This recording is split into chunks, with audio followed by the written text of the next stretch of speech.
গণরম গেস্টরম culture চিরতরে এই ঢাকা বিশ্ববিদ্যালয়ের মাটি থেকে মূলোৎপাটন করা হবে।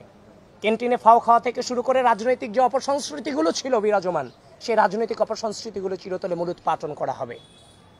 এবং ঢাকা বিশ্ববিদ্যালয়ের স্টুডেন্ট ফার্স্ট ইয়ারে ঢোকার পরে বিশ্ববিদ্যালয়ে তার পড়াশোনা, রেজাল্ট, গবেষণা, সহশিক্ষা এবং পরিপূর্ণ ব্যক্তিত্ব সম্পন্ন এবং দেশপ্রেমিক হিসেবে গড়ে তোলবার জন্য যা যা প্রয়োজন বাংলাদেশ জাতীয়তাবাদী ছাত্রদল তার দিকে ফোকাস করবে।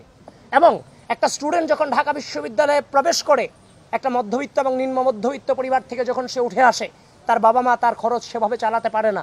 তো একটা স্টুডেন্ট যখন বাহিরের হোস্টেলে কিংবা মেসে থাকে, প্রচুর পরিমাণে খরচ আছে, মেসের খরচ, খাবারের খরচ, অন্যান্য আনুষঙ্গিক খরচ মিলিয়ে তার জন্য সে একাধারে দেখবেন, আমি অনেক স্টুডেন্টকে আমি চিনি একসাথে 5টা 4টা টিউশনি করে বেড়ায়, সারাদিন সে শুধু টিউশনি করে বেড়ায় শুধু বেঁচে থাকার জন্য। তার একটা স্টুডেন্ট যখন ঢাকা বিশ্ববিদ্যালয়ে ভর্তি হওয়ার পরে 4 থেকে 5টা টিউশনি যখন ফার্স্ট ইয়ারে টানা করে বেড়ায়, তাহলে সে কখন প্রপারলি তার ডিপার্টমেন্টে সময় দিবে? কখন সে তার ডিপার্টমেন্টের রেজাল্ট ঠিক রাখবে? একটা স্টুডেন্টের রেজাল্ট যখন 3.5 এর নিচে চলে আসে, অটোমেটিক্যালি ভালো ভালো কোম্পানিগুলোতে অ্যাপ্লিকেশন করাটাই তার পক্ষে আর কখনো সম্ভব হয়ে ওঠে না। সুতরাং আমি আমার স্টুডেন্টদের জন্য, আমরা আমাদের স্টুডেন্টদের জন্য একটা মানসিক প্রশান্তি দিয়ে যেন সে বিশ্ববিদ্যালয়ে বসবাস করতে পারে, তার পড়াশোনা চালিয়ে রাখতে পারে, সেটার জন্য আবাসন ব্যবস্থার যে একটা সমস্যা, সেটা পরিপূর্ণ আবাসিক বিশ্ববিদ্যালয়ে রূপান্তর করার জন্য আমাদের হচ্ছে যে কিভাবে বলবো, এটা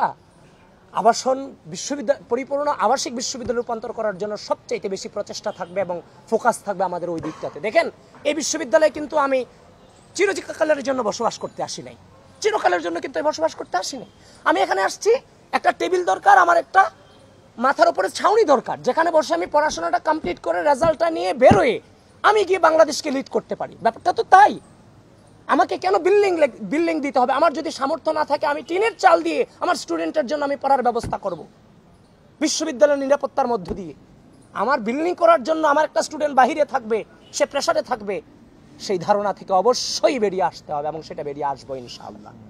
সুতরাং আজকে আমাদের এ পর্যন্তই থাকবে। যখন আমাদের পরিপূর্ণ ইশতেহার আসবে, সেই ইশতেহারে আমাদের পরিপূর্ণ চিন্তার প্রতিফলন আপনারা দেখতে পারবেন এবং শিক্ষার্থীদের যে চাহিদা, সেটার পরিপূর্ণ প্রতিফলন আপনারা দেখতে পারবেন। আজকে এ পর্যন্তই থাকবে।